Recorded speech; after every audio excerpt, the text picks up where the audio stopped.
AITA for hiding my pregnancy and refusing to fulfill a dying wish. After all that, my husband and I found out we were expecting a child in 2020, and our daughter was born on February 27, 2021. From either side of the family, we kept the pregnancy a secret from them. After my daughter was released from the hospital, she notified all of the involved parties.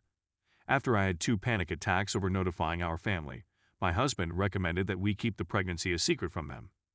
After the last miscarriage, I was concerned that I would increase everyone's hopes this time around, and then miscarry again.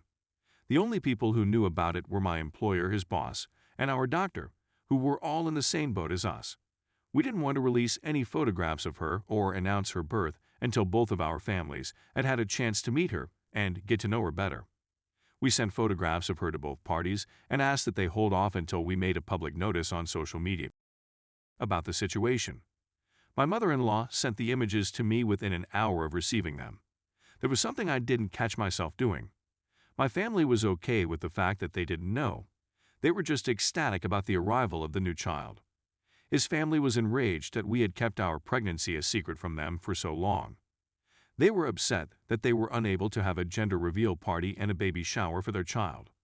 Please don't get me wrong, they are ecstatic about our child. Even though they are in awe of her, I don't believe they will ever be able to stop thinking about how I hurt them and how I could be so selfish as to deny them the lovely joys of pregnancy. In a few weeks, my child will be 1. My daughter is the only grandchild at the moment, and my mother-in-law is on her deathbed. She has asked that, as a final desire, since we did not have a gender reveal or baby shower, we have a lavish birthday party for my daughters first as a way of saying thank you for everything. It was immediately switched off by me. My child is a regular newborn who has never had any significant interactions with anybody outside of the household. When we went to see my parents for the first time in a year, it took her around 30 minutes before she allowed us to touch her. Despite the fact that she has visited my parents considerably more often than is due to the fact that we live closer to them, she continues to react in this way. Suppose you're in charge of planning an anniversary celebration for her that will include 20 or more individuals she hasn't seen in a long time. I can promise you that the only thing she would do would be to dig her way into my rib cage. My mother-in-law is now annoyed, and his family is enraged as well. In light of the fact that he loves his mother and that she is dying, my husband proposed that we just give the party and get it over with, and if anything occurs, we'll deal with it ourselves. Because, for starters, I'm not going to put my child in a difficult situation for the sake of others. I informed him it wasn't going to happen. And 2, it won't be us who are in charge of it. It will be only me. Due to the fact that she will not allow him to touch her in such a new environment, I will be the one to deal with an upset kid. I'll be the one who has to deal with family members who don't understand boundaries and who want to touch or hug her, which will anger her much more than she already is. My husband agreed, expressed regret, and decided to drop the matter. But at the end of the day, I'm still a jerk because I kept the pregnancy a secret and refused to honor the dying wish of a grandmother who wants to commemorate the lives of at least one of her grandchildren before she passes away. Story 2. AITA for kicking my friend off our vacation for making a joke about my boyfriend. So my buddies and I are planning a vacation to Miami, Florida next month. We've been planning it for about a month, and it was initially going to be a float trip inside our state with 16 of our college friends. Before anybody gets too worked up about the pandemic, we're all properly vaccinated via our university.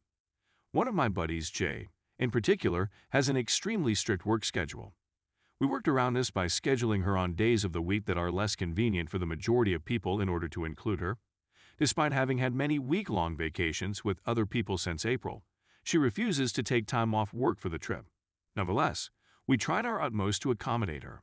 We all remained on school for the holiday, so she, myself, 2 friends, and my boyfriend, Aid, spent the night drinking and playing games at my apartment since my roommate had gone home.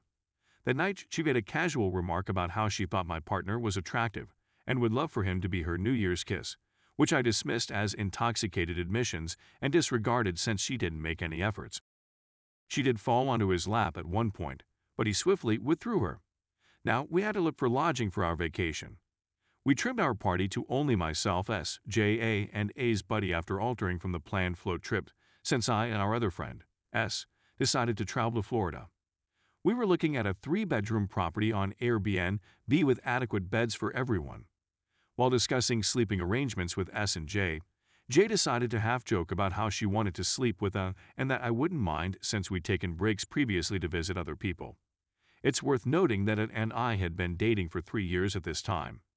We've broken up to visit other people once before, when we went on summer vacation during our first year since our hometowns are too far apart to see each other. We were 18/19 years old at the time and haven't done it since. I stated my displeasure with the joke, and she continued shrugging it off, but I don't trust her. While speaking privately with S, she also mentioned that it seemed strange. I ended up rescheduling our stay and purchasing tickets by 1 day, which would preclude Jay from attending due to her work schedule.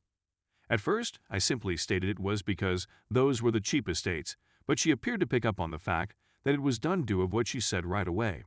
She's now calling me as scheming me to hell. S said it was surprising, but she knows why I did it and why Jay is upset. Because we haven't included in the problem, he has no notion.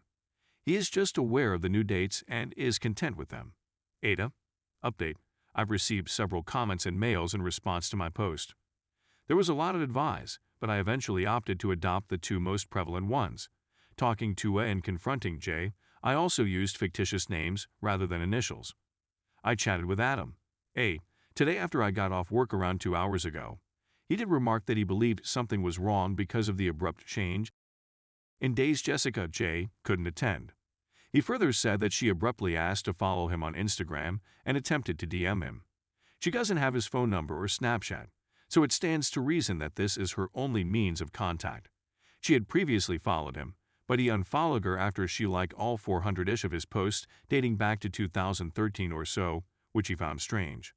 I told him what she stated in the group chat, showed him the texts, and explained why the dates had altered. I'd also apologized for lying about the genuine rationale, but he stated he knows where I'm coming from, but it would have been wonderful if he could have guided me through it rather than me bearing Jessica's intentions alone. He understands why I'm concerned, but he was also under the notion that I feared he'd cheat on me with her and was unhappy. We did, however, get through it as well. When I mentioned addressing Jessica, he stated it's best to do it jointly, so she thinks it's a common agreement that she's being a little too much. I phoned/FaceTimed her a few times, but she didn't answer when we called from Adam's phone since it was an unknown number with a different area code. I confess that I hadn't really prepared the discussion or what I'd say, so it was a little shaky. I apologized for not informing her that she would be removed from the trip, but I also reminded her that her remarks and prior behavior were inappropriate. She knew Adam and I were serious. We publicly talked marriage once we complete our professions, yet she still made such harsh statements. Adam remained mostly silent, save to express his displeasure that he was being talked in such a negative light behind his back and by someone he believed was a close friend of mine. Jessica accused us of conspiring against her behind her back, and she blamed me personally of setting her up and exaggerating the incident. She also made it a point to remark that if she really wanted to Adam, she could have grabbed him from me in an instant. She honestly feels that by not aggressively seeking to destroy my relationship or be a homewrecker, she has been benign to me the whole time. She departed both our trip group chat and our larger circles group chat without saying anything, which raised a few eyebrows. Despite my best efforts to keep this incident private, Adam ended up telling everyone what had transpired, which elicited diverse reactions. A few others agreed we did what needed to be done, but Jessica's close friend said we bullied her without reason.